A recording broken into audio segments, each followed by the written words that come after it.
Muy, pero muy buenas. A ver, acá en Argentina por lo menos ya le podríamos decir buenas noches, ¿no es cierto? Porque ya oscureció, ya estamos acá en la penumbra, por así decirlo, ¿no es cierto? Estamos acá disfrutando de una noche muy linda porque de hecho, por lo menos acá en Argentina, no está haciendo frío como veníamos ya acostumbrados durante una serie de días, una cantidad enorme de días, mucho frío, pero hoy por hoy ya como que el clima comienza a cambiar y uno ya está como más predispuesto a salir, más predispuesto a hacer un montón de cosas. Por lo menos a mí me afecta muchísimo el frío. Soy una persona que sufre mucho el frío. Pero una vez más, estamos acá con todas las pilas, con toda la fuerza para poder llevar adelante este humilde espacio, este humilde rincón, como hemos denominado, ¿no es cierto? Este espacio Rincón Apologético. Y estamos en una nueva entrevista con una persona que yo la verdad admiro un montón. ¿Por qué? Porque tiene esa capacidad de comunicar, ¿no es cierto? Hay mucha gente que sabe de determinados temas, ¿no es cierto?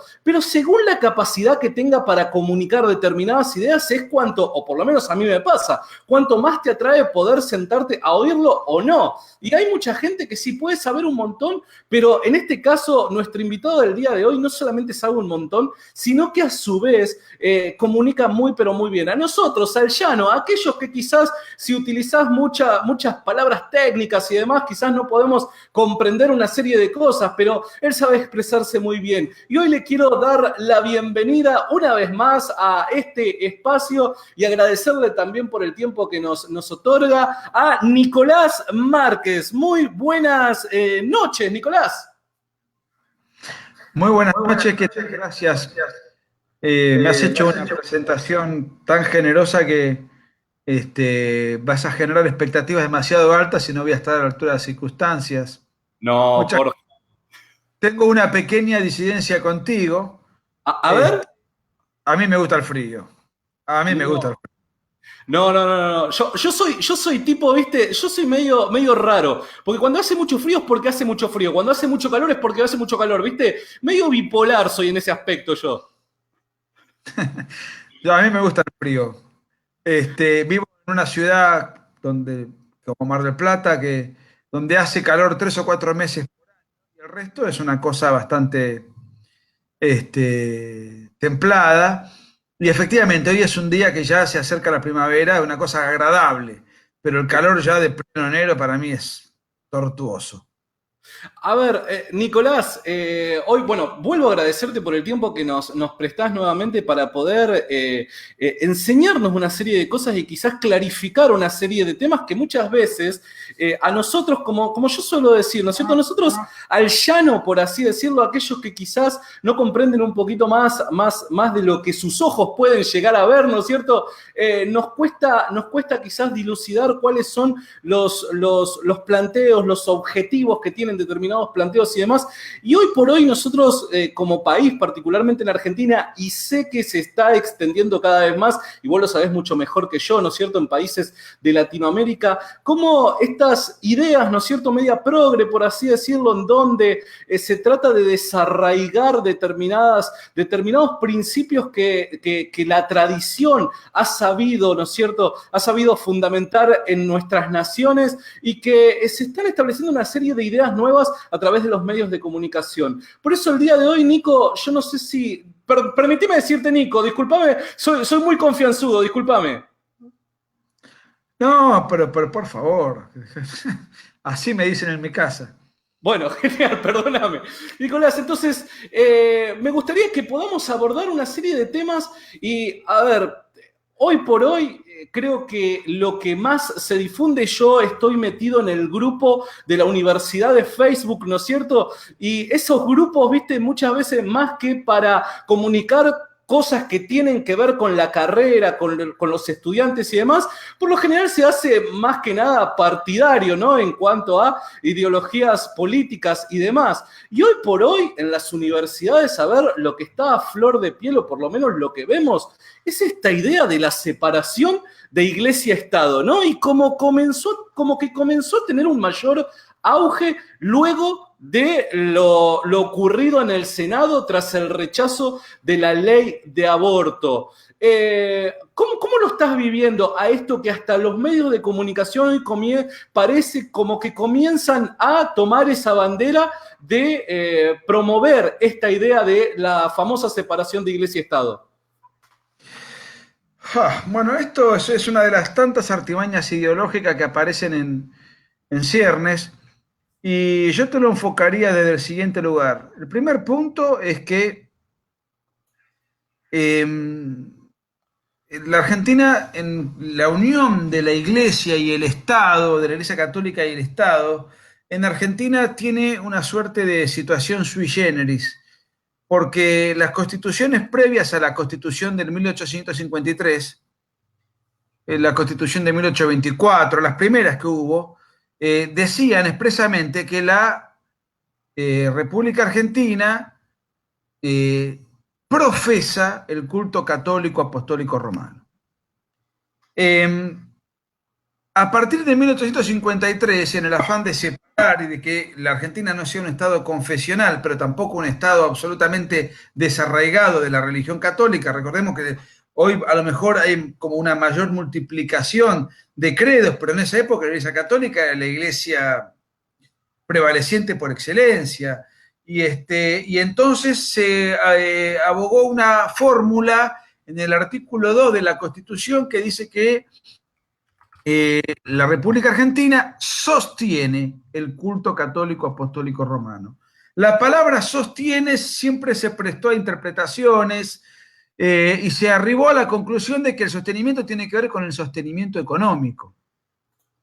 Un sostenimiento económico que luego tuvo, inclusive, que tuvo además una pretensión compensatoria, porque en 1826 y en 1827, durante un breve periodo que gobernó Bernardino Rivadavia, él le confiscó a la iglesia tierras a borbotones, en cantidades enormes, nunca reparadas por el Estado. Las estatizó sin indemnización.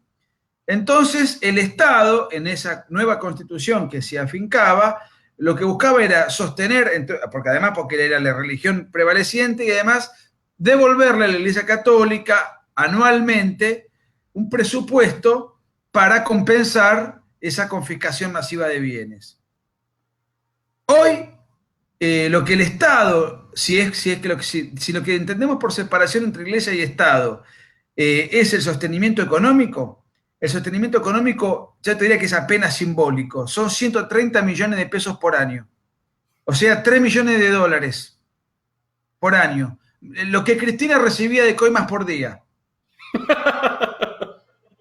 Solamente de la obra pública, Cristina recibía 3 millones de dólares por día. Bueno, es lo que el Estado le da a la Iglesia por año, a la Iglesia Católica, por año.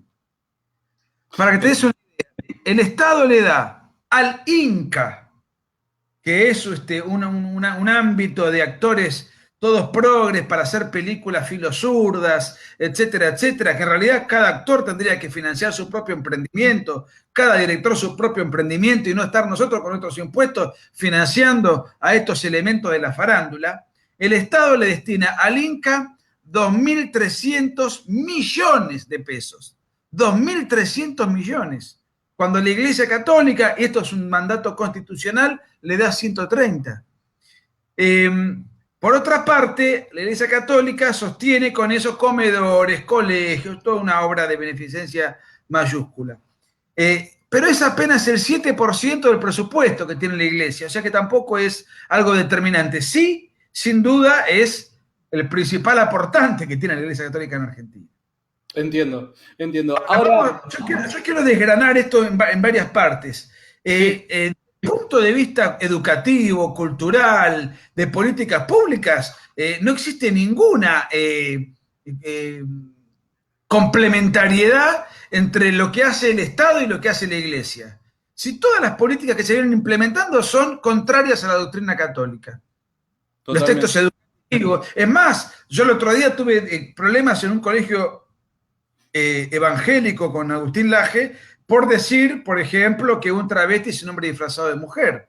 Pero no es un problema contra la Iglesia evangélica. El mismo problema tuve yo de manera personal en un colegio católico en Mar del Plata. O sea, uno no puede siquiera predicar en coincidencia con los principios cristianos que el Estado se te viene encima, que el Estado te amenaza con sacar el presupuesto.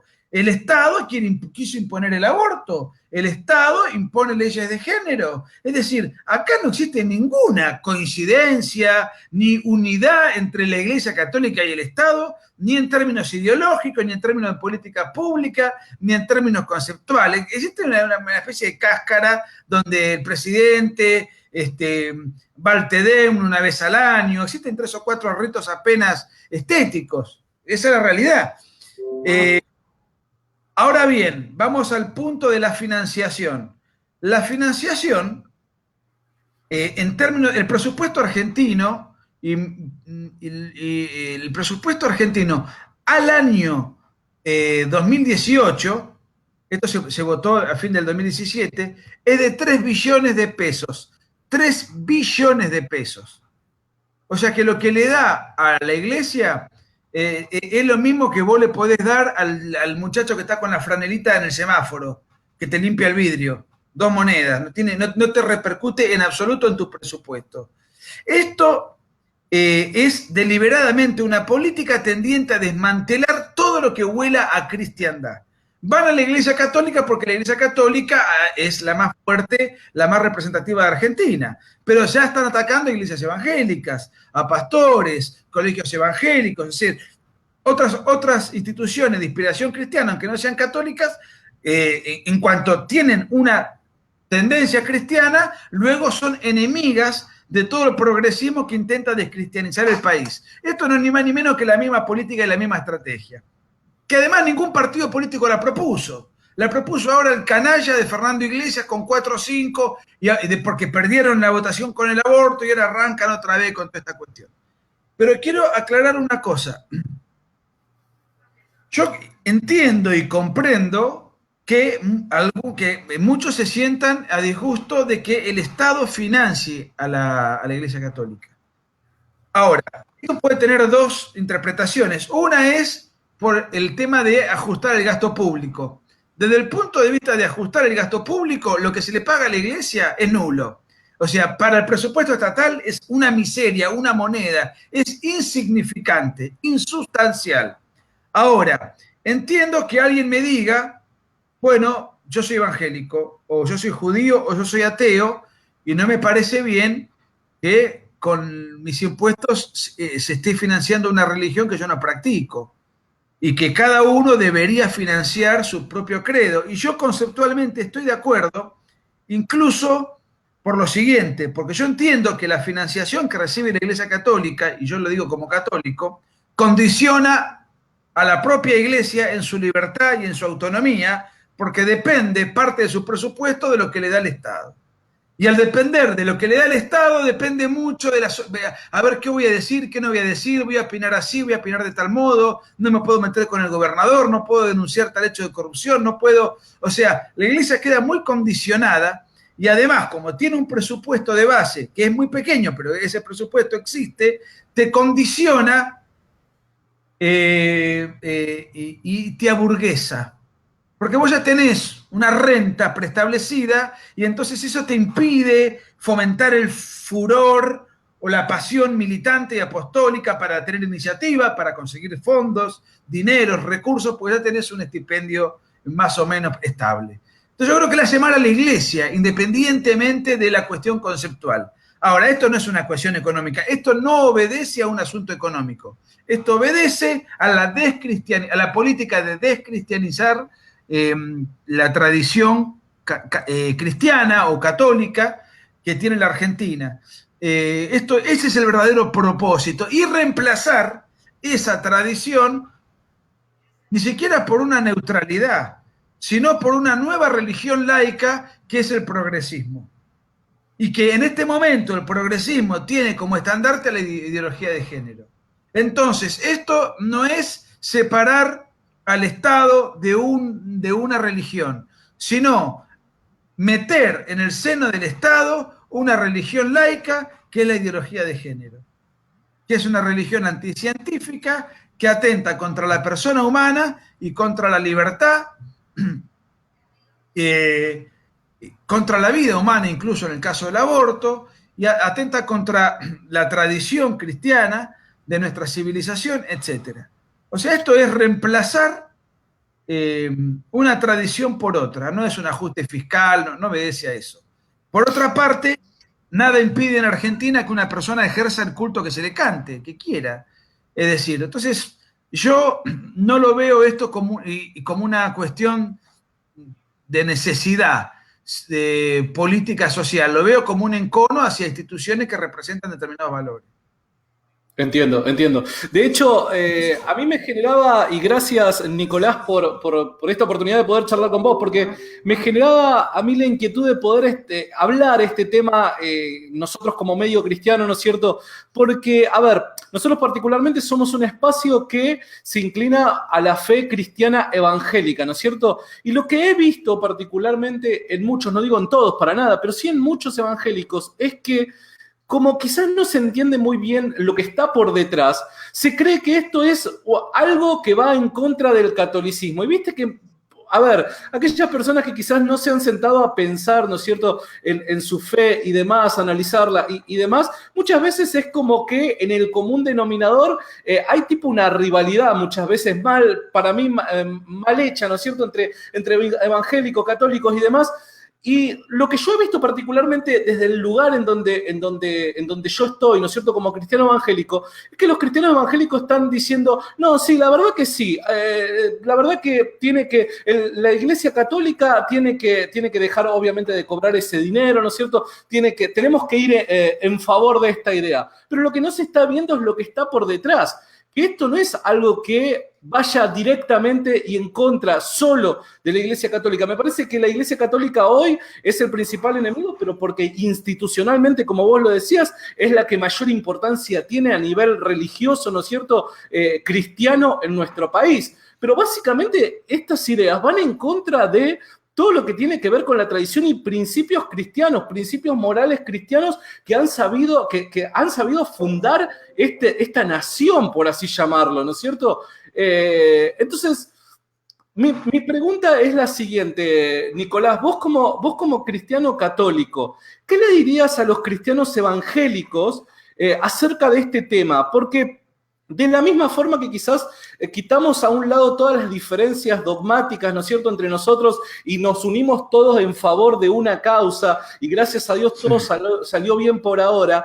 Hoy por hoy estamos, creo yo, y ojalá que esto no avance, pero en una lucha muy parecida. ¿Qué le dirías vos a los cristianos evangélicos también?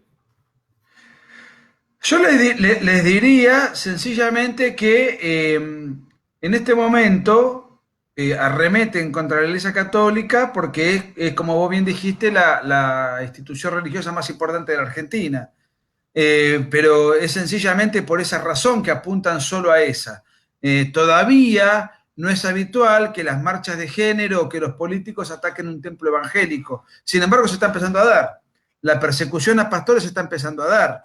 En Europa, por ejemplo, donde hay, vamos a poner, Argentina estuvo el catolicismo es demasiado fuerte, pero en los países donde la situación está más repartida, de Europa, donde hay sectores donde la iglesia ortodoxa es muy fuerte, caso de Rusia, bueno, en Rusia esto está bastante controlado por el gobierno de Putin, pero más yéndonos para Europa más occidental, donde los anglicanos son fuertes, o son fuertes los presbiterianos, o son fuertes otras ramas protestantes, hay teólogos, pastores condenados por la justicia, muchos.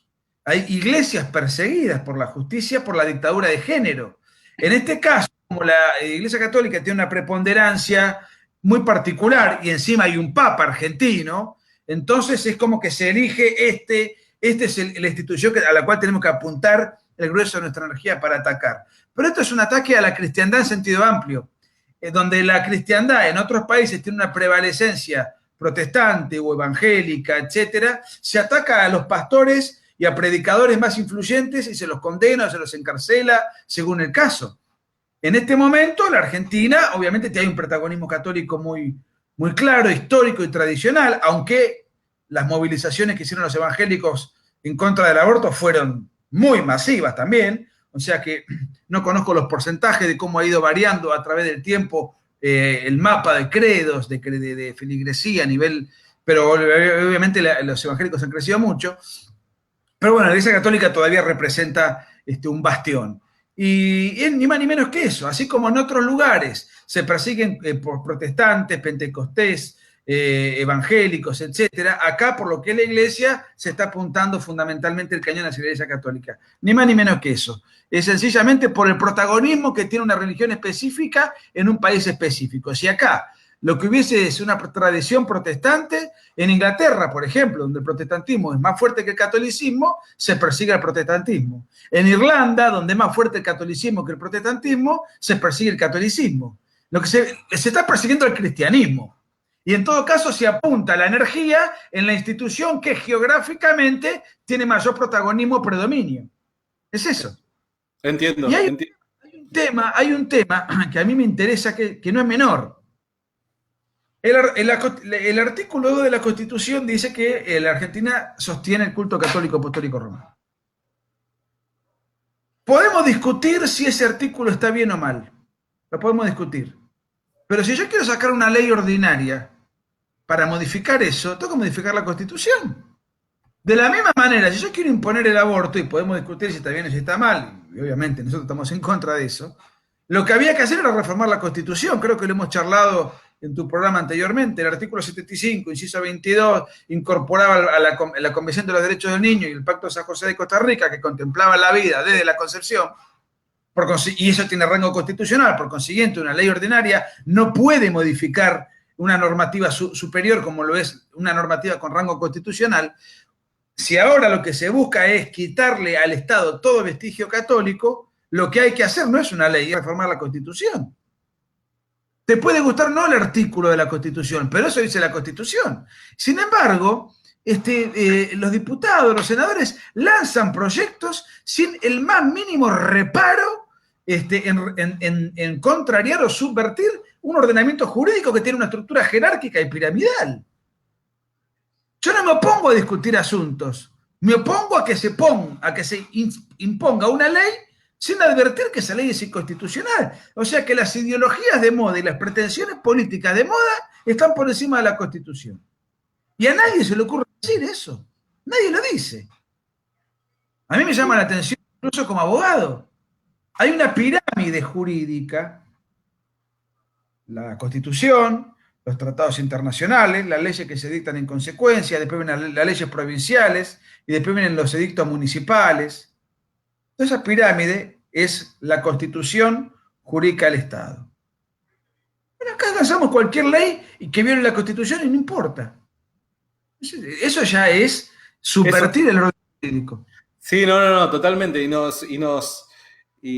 voy a poner un ejemplo. Te voy a poner un ejemplo. A mí, si hay un artículo constitucional que me genera aversión, es el 14 bis. Otro día lo charlamos y te voy a explicar por qué. Ajá. Pero si mañana hay una ley que desconoce el artículo 14 bis, a mí me va a parecer un disparate. Porque que ese artículo a mí no me guste, ese artículo es parte constitutiva de la ley fundamental de la nación. Si mañana hay una ley que quiere ir en sentido contrario, no, señores, lo que hay que hacer es reformar la Constitución y reemplazar ese artículo. Entonces acá el derecho y la institucionalidad jurídica es de plastilina, es elástico, no tiene ninguna relevancia. Eso me inquieta muchísimo. Sí, totalmente. Yo recuerdo que esto mismo vos lo planteaste, como bien decís, en el tema del aborto, que como que se estaba discutiendo algo que en realidad no se puede ni siquiera discutir a nivel jurídico, ¿no es cierto? Mirá, acá hay una pregunta de alguien que me gustaría poder transmitírtela. Es un amigo de Estados Unidos. Dice Chris Dupont, dice, aquí en los Estados Unidos de América, la separación iglesia-estado fue una provisión ideada por los fundadores de este país para evitar que el Estado dicte o se inmiscuya en la religión del pueblo y así asegurar la libertad de culto. La separación, al menos aquí, nunca ha sido para secularizar al gobierno, sino para protegerse del intervencionismo del Estado. ¿Sucede lo mismo en nuestros países de Latinoamérica o se entiende esto de manera distinta? Bueno, en realidad lo que en el caso de Argentina hay es lo siguiente. En Argentina hay libertad de culto plena, plena, pero hay libertad de culto, pero no hay igualdad de culto. O sea, los cultos no son iguales. El Estado reconoce oficialmente a uno. O sea que desde el punto de vista institucional, formal, hay un culto que tendría un rango jerárquico, que es la Iglesia Católica. Sí. Si esto es bueno o malo, lo podemos discutir, pero hay que reformar la Constitución. Vuelvo a insistir. Ahora, en el plano de la política real, yo te diría que que hoy, a nivel estatal, la influencia de la Iglesia Católica en el Estado es meramente estética. Es un crucifijo en un juzgado cuyo juez es, qué sé yo, regenteador de prostíbulos, como Eugenio Zaffaroni, por ejemplo. Es decir, jueces que fallan en consonancia con la ideología de género, con el aborto, etc. Ahora, eso sí, tienen en el despacho un crucifijo, o jura con la Biblia. Es decir, si existe alguna fusión, hoy son resabios estéticos. No tiene desde el punto de vista operativo ninguna vigencia ni materialidad. Y es lo único que puede, eso desde el punto de vista de la política real. Y después sí, esta subvención anual que para el presupuesto argentino es muy, pero muy pequeña. Entonces, en términos reales hay plena libertad de culto y en términos formales no hay igualdad de cultos, porque la Constitución reconoce el sostenimiento de un culto específico. También la Constitución reconoce la libertad de culto en su extensión plena, pero, digamos, yo no me animaría a decir bajo ningún concepto que en Argentina vive un Estado católico ni nada por el estilo. Eso sería un chiste, es una exageración, es una exacerbación. Yo te diría que no hay mucha. Y te voy a decir más. Yo no estoy en desacuerdo en separar a la iglesia del Estado. Ahora, la iglesia en Argentina y el Estado no están juntas. Hay una especie hay una suerte de vínculo protocolar. Ahora, en Estados Unidos, donde la iglesia y el Estado son cosas claramente separadas, el fervor religioso es muy superior al de Argentina. Por eso te digo, para mí no cambia la ecuación, al contrario, si el Estado no me financia, me va a obligar a mí a tener que salir a preocuparme por conseguir yo mi propio pecunio, me va a hacer mejor a mí, me va a movilizar, voy a tener que utilizar mis talentos para procurarme mayor feligresía, para reparar mi templo, etcétera, etcétera. Por eso yo creo que a la larga la financiación que el Estado le da a la Iglesia conspira contra los intereses de la propia Iglesia Católica. Entiendo. Ahora, acá lo que creo yo, lo que estamos también de acuerdo, es el hecho del Estado laico, ¿no es cierto? Nosotros creemos de que verdaderamente debe estar esta separación. Ahora, acá el problema que particularmente nosotros como argentinos estamos atravesando y en muchos países de Latinoamérica es los fines que se están buscando, ¿no es cierto?, atrás de esto, ¿no es cierto? Porque vos vas en la tecla. Como que se está construyendo una serie de mentiras también y se está construyendo una imagen del cristianismo que lo único que buscan, aquellos que lo promueven, es perjudicar a la cristiandad, como vos bien decís. Exacto, porque además esto que se está pretendiendo no obedece a apetencias de libertad. La pregunta que nos hizo, creo que era una señorita, dijo, Chris, un señor de Estados Unidos. O un señor, bueno, Chris, un señor. Él plantea una situación que se dio en Estados Unidos precisamente para garantizar la libertad. Para que el Estado no se inmiscuya, decía su pregunta o su inquietud. Bueno, acá se busca lo opuesto. Se busca reemplazar esto por la ideología de género. Y la ideología de género funciona precisamente cuando el Estado se inmiscuye. O sea, esto que se está buscando, a ver, primer punto, estamos discutiendo la separación de la Iglesia y del Estado. Yo te diría que de hecho la Iglesia y el Estado ya están separados hace muchos años. Sí, totalmente. Entonces, de hecho, la cuestión presupuestaria está bien, algún resabio, alguna cosa, pero de hecho están separadas. y alguna cosa estética, formal o protocolar, la conferencia episcopal o alguna reunión eucarística donde va Macri, donde dice que él respeta la vida de la Concepción y después promueve la ley del aborto. O sea, en los términos reales no funciona eso. Es como un cóctel, un copetín, una reunión para la foto. En términos reales, en la separación de la Iglesia Católica y el Estado es una situación objetivamente que hoy funciona. Hoy es así, funciona así. Existe sí ese presupuesto del que hablaba.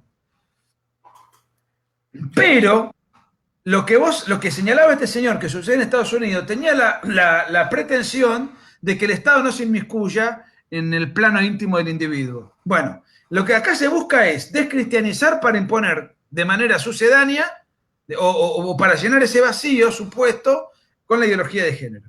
Y la ideología de género es una ideología invasiva que atenta contra la libertad del individuo, incluso hasta en el modo de hablar, no ya en el modo de pensar. La ideología de género atenta contra la libertad hasta en el modo de hablar, ni siquiera de pensar. Entonces acá no hay una pretensión libertaria, acá hay una pretensión totalitaria enmascarada. Totalmente, sí. De hecho, muchas de las cosas que se dicen, ¿no es cierto?, en los medios de comunicación es como que la iglesia por detrás impone determinadas ideas y como que los gobiernos deben de acatar lo que la iglesia piensa. Pero si esto fuera una realidad, ni siquiera se hubiera planteado el tema de la discusión del aborto, el matrimonio igualitario. Hay una serie de causas, de hechos que han sucedido a lo largo de la historia que, como vos bien decís, si esto fuera una verdad, ni siquiera se hubiera llegado a plantear, ¿no? Vos recién hacías referencia al tema de la ideología de género, ¿no? Y cómo la ideología... Desde el punto de vista cultural, hace por lo menos 30 años que las políticas públicas educativas de Argentina van en contra de los principios cristianos. Totalmente, sí, totalmente. Y retomando esto que vos decías acerca de la ideología de género y cómo para subsistir esta ideología necesita al Estado, el Estado termina siendo el actor principal de todo esto, ¿no es cierto? Y yo hablaba con vos, yo no recuerdo si el día de ayer o hoy, cuando nos escribíamos algunos mensajes acerca de una noticia que por lo menos me ha llegado a mí, te la pasé a vos y vos más o menos también estabas un poco al tanto acerca de esto. ¿Cuánto tiene de verdad esto que se está rumoreando acerca de que dentro de muy poquitas semanas nada más se va a presentar en el recinto del Congreso, ¿no es cierto? Esto de la modificación de la ley 26150, que trata acerca de la educación sexual y básicamente la modificación tiene como objetivo la imposición a todo establecimiento educativo, ya sea privado o público, incluyendo este tema de la ideología de género. Bueno, eso es absolutamente así. Esto es lo que se viene, esto lo está impulsando Marcos Peña, esto lo está impulsando el jefe, el gurú de Cambiemos, que es el dirigente LGBT Durán Barba. Y te digo más, si buscas en YouTube y pones Mauricio Macri discurso G20 o en mi diario digital, yo lo he subido, prensarepublicana.com, es un discurso de 5 minutos donde Macri, presidiendo el G20 de ahora, da una serie de, en fin, un discurso político más o menos prolijo, más o menos convencional, donde él dice explícitamente que por recomendación del G20 la Argentina va a aplicar políticas de género. O sea, es una política de Estado imponer el género. Es una política de Estado, no es ni siquiera una alternativa, no es un ofrecimiento, es una política de Estado impositiva, impuesta por el Estado. Y esto que vos estás señalando, esta modificación de esta ley, es parte de esa embestida, de esa agresión cultural.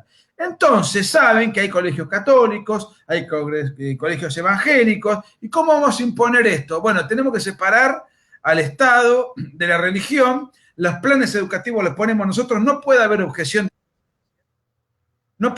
de conciencia y tenemos que programar a las criaturas sin edad de discernir desde muy chiquititos con la ideología de género. Y así va a ser la embestida y la agresión cultural de esta ley que se va a debatir. Y prepárate para una gran discusión que se viene. Ahora, ¿cuál es el problema de la discusión que se viene? Que el grueso de los diputados y los senadores no están preparados intelectualmente para defender el asunto. Porque aún los diputados pro vida, por lo menos ven un niño masacrado después de un aborto y dicen, no, muchachos, yo esto no lo voy a votar. Sí, este tema es más complejo, este tema. requiere de toda una formación que los diputados y senadores que tenemos, que son bastante brutos, no están a la altura de las circunstancias. Te quería comentar lo siguiente. Para mí la educación sexual tiene que tener, que tener dos facetas. En primer lugar, la educación sexual tiene que ser inherente a la familia. Los padres educar en materia tan delicada a los hijos conforme los valores de los padres. Los padres son los que orientan a los hijos en materia de valores. Van al colegio a recibir instrucción que tiene que ver con las materias formales, que tiene que ver con las materias que tienen que ver con la ciencia. No van al colegio a ser adoctrinados en ideología. Ahora, en el supuesto caso de que el Estado complementariamente quiera enseñar educación sexual, solamente me parece atendible y entendible si la educación sexual es científica, o sea, biológica, para que los órganos reproductivos, el cuerpo humano. Es la manera más objetiva de tratar el tema, en definitiva. La única que se apega a la verdad. El cuerpo humano, el hombre, la mujer, el cigoto, el óvulo, el espermatozoide, a determinada edad, una explicación científica, no me parece mal. Pero sí, no es eso que se busca. Lo que se busca es ideología de género, pero no pueden decir que vamos a aplicar ideología de género. Entonces dicen educación sexual. Educación sexual. Y además, violentar a través de la ideología de género violentar a los niños y alterarlos, además de que para la Asociación de Psiquiatría Americana, niños en ideología de género es abuso infantil, psicosexual. Además de eso, lo que hay que entender es lo siguiente: si yo tengo una hija y yo soy católico y esa hija va a un colegio y es educada en ideología de género, se está violentando un derecho inherente a la paternidad, que es el derecho a la patria potestad. Es el Estado el que está primero alterando a los niños y yo vengo a ser un elemento secundario, cuando es al revés. Yo educo a mis hijos con valores y el Estado les da instrucción académica, no adoctrinamiento ideológico. Bueno, esto último es lo que se está peligrando. Pero esto, ¿cómo se presenta? Con la palabra inclusión, con la palabra diversidad, con la palabra empatía, con la palabra... Mirá, la ideología de género está violando la libertad de conciencia. Porque vos están persiguiendo curas, están persiguiendo iglesias evangélicas, están persiguiendo los colegios, acá y afuera, la libertad de conciencia. Inclusive, la ley del aborto, que afortunadamente no salió, violaba la objeción de conciencia del médico que no quería hacer un aborto, por ejemplo. Viola la libertad de conciencia, viola la objeción de conciencia, viola la libertad de expresión. Jorge Lanata dijo: Florencia de la B es un hombre disfrazado de mujer. Tuvo que ir a declarar a la justicia. ¿Cómo no puede opinar? Primero, que a lo que dice es cierto, pero aunque no fuese cierto, vos tenés derecho a opinar. Es tu opinión, o por opinar tenés que ir a rendirle cuentas a un juez. La ideología de género atenta contra la libertad de conciencia, contra la libertad religiosa, contra la libertad de opinión. Atenta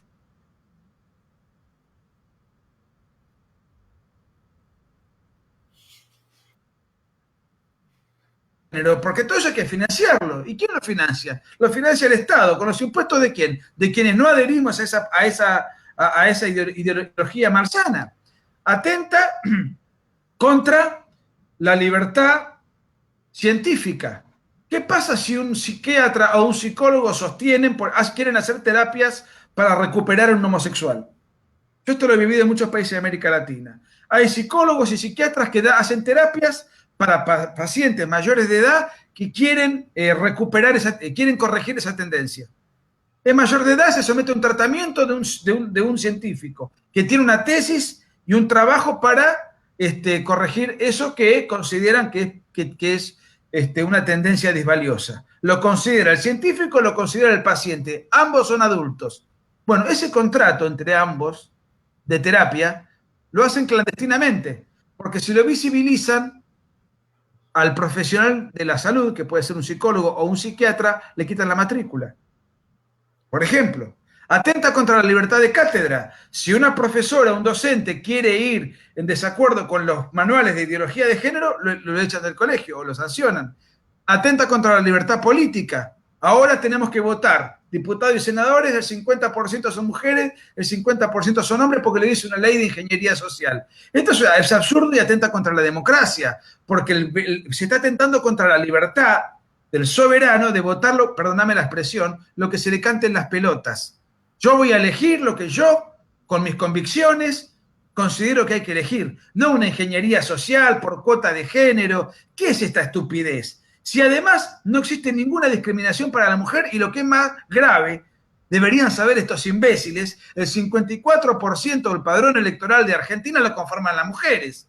O sea, votan más mujeres que hombres. O sea, no hay ninguna discriminación ni para postularse ni para votar. Lo que hay ahora es una restricción a la libertad de elegir. Y así sucesivamente, donde la ideología de género mete la mano, achica una libertad, restringe una libertad. Totalmente, sí, no, esto que estamos viviendo es grave y a ver, y Rosa muchas veces cuando uno se pone a pensar, ¿no es cierto?, hasta lo ridículo, ¿no? Pero esto ridículo está tomando tanto poder, por así decirlo, ¿no es cierto?, en el común de la sociedad, que cada vez más, a ver, yo veo chicas de 13, 14 años con el pañuelito verde, y si te sentás a charlar con ellas, a ver, para que me expliquen, ¿no es cierto?, por qué causa están, ¿no es cierto?, de ese lado, por así llamarlo, obviamente no te van a saber explicar porque son nenas que se están criando, que están aprendiendo las cosas más básicas de la vida. Entonces, es ridículo, pero a su vez también es gravísimo porque esto cada vez está avanzando más, ¿no es cierto? Acá me gustaría hacerte una pregunta de Micaela González, dice, ¿la nueva izquierda o el neomarxismo cultural es la hegemonía? Muchas personas piensan que el feminismo es contrahegemónico, pero yo creo que no es así. Esas personas son parte de la razón instrumental. ¿Esto es así? Sumo a lo que dice Micaela una pregunta más. Muchas veces vos, como Agustín, hablan acerca del marxismo cultural. De hecho, recién lo hiciste una referencia al comenzar nuestra conversación. ¿Podrías explicarnos un poquito, para aquellos que quizás la primera vez que te están escuchando, a qué te referís cuando hablas de esto? Bueno, primero, qué pregunta que hace Micaela, ¿no? Pone de manifiesto que es una persona muy instruida o muy inquieta por asuntos intelectuales, porque es una pregunta, incluso la palabra que usa, contrahegemónico, la felicito, no sé quién es, pero la felicito. Bueno, que el movimiento feminista en alguna época pudo haber sido contrahegemónico, es decir, que tenía la pretensión de desafiar determinada hegemonía cultural vigente o un clima de opinión dominante, eso fue hace muchas décadas, muchísimas décadas. Hoy, el feminismo, obviamente, y todo lo que es la ideología de género, y dentro del combo de la ideología de género se desprende el feminismo, que es una de las ramas de la ideología de género. Eso es el establishment, eso es el status quo. El feminismo y todo lo que es la ideología de género es lo que opina el 95% de los periodistas de Argentina, en el caso de Argentina. Es lo que opina, es la tendencia del 95% de los diarios de Argentina, es la tendencia que se da en las cátedras universitarias, secundarias y primarias, es lo que prevalece en los planes educativos, es lo que prevalece en las películas que financia el Estado, al Inca, para hacer películas todos en clave de género. Y no solo las películas, sino también las comedias y estas novelas que ahora, 100 años para enamorarse, no sé cómo se llama, que el gobierno de Rodríguez Larreta lo declaró de interés general y cultural y lo condecoró. Es decir, la ideología de género hoy es el establishment. Los subversivos somos nosotros, los que estamos en contra de la ideología de género. Los partidos políticos adhieren a esto sin ningún tipo de contrastes. Tienen la plata, tienen las leyes, tienen los comunicadores, tienen la propaganda, tienen los planes educativos, tienen las cátedras. En cambio, vos y yo hacemos cosas, por ejemplo, para enfrentarnos a esto. Vos desde tu espacio audiovisual, donde charlamos estas cosas, yo escribiendo mis libros, y lo mismo hace Agustín Laje y otra gente, pero son emprendimientos autodidactas. Los hacemos para desafiar al establishment y a las organizaciones que reciben millones del Estado, que son apoyadas por el Estado y que trabajan con el Estado. O sea que cuando ella pregunta, está muy bien la inquietud. No es ninguna rebeldía el feminismo. Ser feminista o estar en los asuntos de género es status quo. Desafiar eso es ser un marginal y correr un riesgo. Vuelvo a repetir, un periodista como La Nata, hiper conocido, que bueno, tuvo que ir a declarar ante un juez. Imagínate un ciudadano de a pie. Eso era por un lado. En segundo lugar, me preguntabas qué era el marxismo cultural. Claro. Primero tenemos que ver muy sencillamente, porque tiene aristas muy complejas, pero muy en el lenguaje más llano. ¿Qué era el marxismo clásico? ¿Qué pensaba Marx? El marxismo viene por Carlos Marx, un pensador del siglo pasado, del siglo XIX. Él sostenía que él había diseñado, pensado una filosofía de la historia, que el mundo constantemente estaba en tensión entre clases sociales, entre clases que detentaban los medios de producción y clases que eran oprimidas por los detentadores de los medios de producción. Entonces él creía que eso iba constantemente evolucionando de un sistema a otro, pero esa tensión siempre se iba dando hasta que se iba a llegar a un momento determinado en el cual una revolución iba a mejorar a la otra revolución y una serie de revoluciones iban a terminar finalmente con lo que hoy tenemos, que es el sistema capitalista, y se iba a generar una sociedad sin clases sociales. Pero toda la filosofía de la historia estaba atravesada por los vínculos económicos entre clases sociales, entre explotadores y explotados, entre opresores y oprimidos en términos económicos. Entonces estaba el propietario y el proletario. Y esa tensión permanente, esa dialéctica, era el materialismo dialéctico. Eso fracasó en el mundo, hoy se confirmó que eso no es así, esa teoría tiene muchos agujeros económicos y el marxismo cuando se aplicó en diferentes países no funcionó en ningún lugar, no solucionó el problema de ningún pobre, lo único que hizo fue acabar con los ricos, pero no acabó con los pobres. Y tampoco acabó con los ricos porque siempre los gobernantes de los países comunistas terminaron siendo todos millonarios, como el propio Fidel Castro, como un caso paradigmático. ¿Qué ha hecho la izquierda? Fracasamos. Los obreros, a quienes antes nos dirigíamos, ya no nos prestan atención. De hecho, el grueso de los partidos de izquierda buscaban dirigirse a los sectores populares, el Partido Obrero, o sea, tenían una especie de pretensión de ir a buscar gente a las fábricas para levantarse contra el patrón. Esto ya no corre más. ¿Qué ha hecho la izquierda? Tenemos entonces que seguir la dialéctica, la tensión, pero no ya entre el patrón y el empleado. Porque hoy un empleado tiene WhatsApp, tiene internet, puede comprarse un auto, puede ahorrar, puede tener una constante mejora personal, aunque sea empleado. Y eso, ¿qué hizo? Que el obrero hoy ya no quiera cambiar el mundo, sino que lo que quiere cambiar es el automóvil. Entonces ya la izquierda se dio cuenta de que no tiene gente para hacer una revolución. ¿Qué dijeron? Busquemos a otras personas que tengan problemas económicos o no, no importa. Lo que tenemos que hacer es forjar el conflicto no en términos económicos o materiales, sino forjar el conflicto en términos culturales. Tenemos que ir a los homosexuales y convencerlos de que ellos son una minoría cultural oprimida. No importa si el homosexual es empleado o es patrón, pero tenemos que convencerlo de que es parte de una minoría sexual oprimida.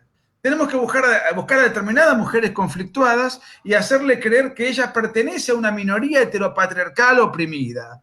Tenemos que buscar travestis y decirles exactamente lo mismo. Y el marxismo cultural no se circunscribe solo al género, sino que tiene un abanico de posibilidades. Por ejemplo, una rama del marxismo cultural es el garantismo penal. Si hay estudiantes de derecho o abogados escuchándonos, lo van a saber. ¿Qué es el garantismo penal? Es tratar de defender, reivindicar al delincuente. ¿Es lo que se conoce como abolicionismo? Exacto, el abolicionismo es la faceta más extrema del garantismo penal. ¿Por qué? Porque el delincuente no es alguien a quien le tenemos que tener miedo, es una víctima expulsada por el sistema. Entonces tenemos que buscar al delincuente, que además es un agente de conflicto. Entonces esa es otra rama. En otra vertiente, por ejemplo, tenemos, qué sé yo, en América Latina, en algunos países es muy habitual algo nuevo que ha renacido, que es el indigenismo. A pesar de que en muchos lugares de América Latina, muchas personas con una etnia indígena son millonarios, son presidentes, como Toledo en Perú, etcétera, pero buscan traerles temas ancestrales, conflictos históricos. Hoy no hay leyes de racismo, no hay apartheid, no existe ningún tipo de discriminación, tampoco para la mujer, porque la mujer puede votar, puede ser millonaria, puede ser catedrática, puede ser presidente, un homosexual puede ser millonario. Es decir, ¿qué ocurre? La ecuación económica no le cierra más a esta gente. Necesita entrar a colación conflictos ancestrales para generar hoy, en el año 2018, conflictos culturales. En Europa está muy de moda la cuestión del multiculturalismo. Otra vertiente es el ecologismo. Entonces, ¿en qué consiste esto? Consiste en enfrentar a la sociedad, no ya por problemas económicos, sino por conflictos o tensiones de índole cultural.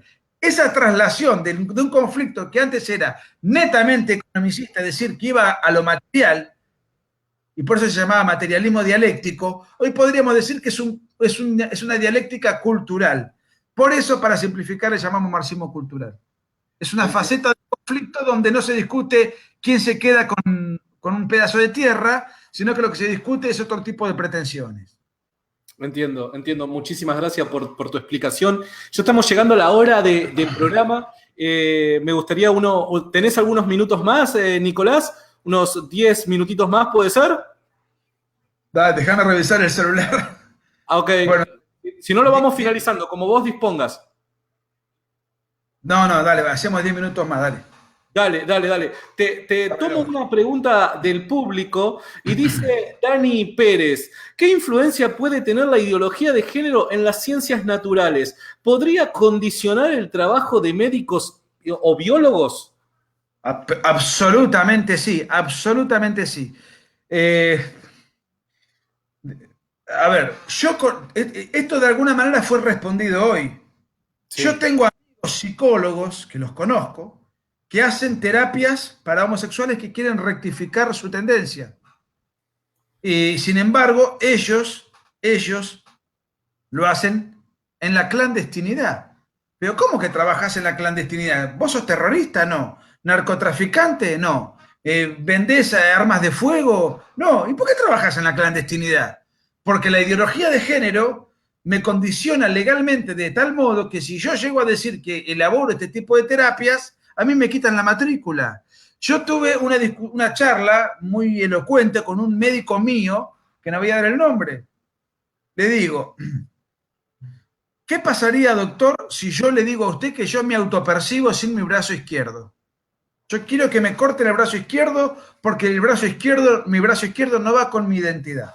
Mi brazo izquierdo no va con mi naturaleza, no me lo percibo, no me gusta, me incomoda. Quiero que me lo corte. Quiero que usted me derive a un cirujano. ¿Usted qué hace? ¿Me deriva a un cirujano? No, yo te derivo a un psiquiatra, porque me estás haciendo un planteo de alguien que tiene un problema psiquiátrico.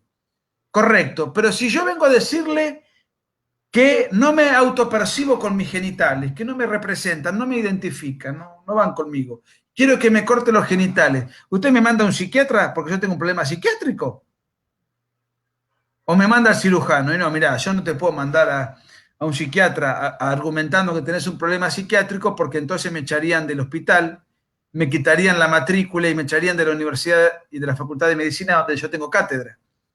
O sea, la ideología de género condiciona por completo la investigación científica de biólogos, de psicólogos, de médicos propiamente dichos, de profesionales de la salud. Sí, la ideología de género atenta contra la ciencia. Totalmente. Nicolás, la última pregunta y ya te dejo ir a descansar. Sé que fue un día arduo para vos de trabajo y vuelvo a agradecerte por permitirnos estar acá con vos. La última pregunta, a ver, yendo ahora al tema del aborto, ¿no es cierto? Gracias a Dios pudimos unirnos, ¿no es cierto? Todos los que estábamos en favor de las dos vidas, ¿no es cierto? Para dar a conocer cuál era nuestro punto de vista, ¿no es cierto?, acerca de estos temas y cómo la mayoría de los argentinos consideraban de que la mejor opción obviamente era esa, pero uno conoce y sabe de que esta lucha no terminó en el 9 de agosto cuando se votó en contra. Esto es una lucha que va a continuar, ¿no es cierto? Y que en los años siguientes se va a volver a plantear en el Congreso y demás. Me gustaría saber qué le dirías vos a jóvenes que están del otro lado, tanto en Argentina como en muchos países de Latinoamérica, que hoy se está suscitando este debate, así como lo es en Chile, ¿no es cierto? Pese a que en Chile la realidad es un poquito distinta, pero la discusión es exactamente la misma. ¿Qué les dirías vos? ¿Cómo continuar esta batalla? ¿Cómo continuar esta lucha? Ya que vos estás argumentando que esto en sí es una lucha cultural. ¿Cómo continuar con esto? Mira, primero hay que concientizarse de que esto no es una lucha transitoria. Esto es una lucha que llegó para quedarse y que nosotros estamos en inferioridad de condiciones. Y que si nosotros tuvimos un triunfo político por haber impedido la imposición del aborto, esto equivale a que en un equipo de fútbol un domingo gane el partido. Pero el torneo es muy largo. El domingo que viene tenés otro y el otro domingo tenés otro. Durante la semana te tenés que entrenar. ¿Y qué significa entrenar? O sea, está muy bien celebrar el partido, está muy bien celebrar un triunfo, pero el otro día tenés que volver a la carga porque no ganaste la guerra, simplemente un combate. Y hay que tomar conciencia de la prolongación de este combate que es muy largo, está muy bien financiado, una lucha contra el Estado, contra una enorme financiación, contra el status quo, contra la hegemonía de la que hablaba la señorita que preguntó hoy. ¿Qué hay que hacer? ¿Qué significa entrenar? Significa formarse e informarse. Formarse, aprender, digamos, primero, informarse significa saber lo que está pasando, leer, estar al tanto. Y formarse significa que toda esa información que uno recibe, poder procesarla, digerirla, entenderla, dilucidarla. ¿Para qué? Para el domingo ir a la cancha a jugar. ¿Qué significa ir a jugar? Significa actuar. ¿Cómo se actúa? Opinando en las redes sociales, yendo a charlas de formación. Se actúa yendo a las marchas, movilizándose. Se actúa escribiendo carta de electores. Se actúa opinando debajo de una nota de un diario para marcar una posición ante un tema de estas características. Se actúa yéndole a tocar el timbre al político que se entrega a la ideología de género. Se actúa hablando protestando contra las autoridades del colegio si quieren imponer ideología de género, actuando en conjunto. Se actúa protestando ante el Ministerio de Educación cuando quiere adoctrinar a los chicos en ideología de género, etcétera, etcétera. La acción tiene que ser una acción política. Cuando digo política no digo necesariamente de un partido político, digo la acción cívica que influye en la política. Totalmente. Pero para movilizarse hay que estar informado y formado. Porque si uno no sabe bien para qué se está movilizando, esa movilización carece de impulso. Porque, ¿qué hago acá? Y además no lo puedo sostener y además no tengo muy en claro de qué se trata. Entonces hay que tener una convicción. Y esa convicción se adquiere con la información y con la formación. Pero la información y la formación sin acción es conocimiento adquirido que no cumple ningún sentido político. Sí, me leí 20 libros, ahora soy un experto. ¿Y con eso qué hacemos? Tener la gratificación personal de ser una persona instruida en género, pero no influís en la comunidad política. Entonces la acción es fundamental, precedida de una formación e información previa. Entiendo. Es el entrenamiento. Y el domingo ir al combate en la cancha. Y el domingo a jugar con todo de vuelta. Y después de haber entrenado, porque si vas sin entrenamiento te vas a desgarrar a los 15 minutos. Y encima ahora no solo el tema del aborto, sino la ideología de género, este tema de la Iglesia-Estado. O sea que estamos jugando Copa Argentina, estamos jugando la Liga y la Libertadores. Y sin plata, y sin plata, y sin plata, y sin recursos, y con pocos jugadores. Esto es una guerra abierta. Totalmente. De la cual tenemos una ventaja y una desventaja. La ventaja es que los que piensan como nosotros somos mayoría. La desventaja es que somos silenciosos. Totalmente. Si nosotros logramos que esa mayoría deje de ser silenciosa, vamos a ganar el partido. Pero para eso tenemos que darnos a conocer, hablar, animar a los demás, concientizar. Las redes sociales cumplen una gran función en eso. De manera tal, yo soy optimista, porque en muchos lugares se ha logrado hacer retroceder a la ideología de género. en El Salvador, en Perú, en Costa Rica. Bueno, hay lugares donde realmente se ha trabajado bien. Pero para eso hubo todo un trabajo que no fue un día para el otro. Nosotros en Argentina recién ahora estamos reaccionando y haciéndonos populares a nivel de la calle. Que este fervor no se desinfle, hay que mantenerlo presente y concientizar que el aborto es una de las tantas aristas del gran debate cultural y del gran debate cultural, combate, perdón, que la Argentina está llevando adelante, ¿no? Nicolás, muchísimas gracias por este No, tiempo. por favor. Gracias a ustedes, en serio, gracias. Y a todos los que están del otro lado, muchísimas gracias. Sabemos de que no hemos podido leer muchos mensajes, pero ustedes sabrán entender de que cuando tenemos invitados como Nicolás, la verdad que queremos explotarlo al máximo en el buen sentido de la palabra para poder aprender más, ¿no es cierto? Así que muchísimas gracias a los que estuvieron del otro lado, los que estuvieron compartiendo, comentando y demás. Y dentro de muy poco vamos a tener más novedades acerca de nuevas transmisiones en directo. Nos vemos y será hasta la próxima. Chau, chau. Gracias por todo, un saludo, chao.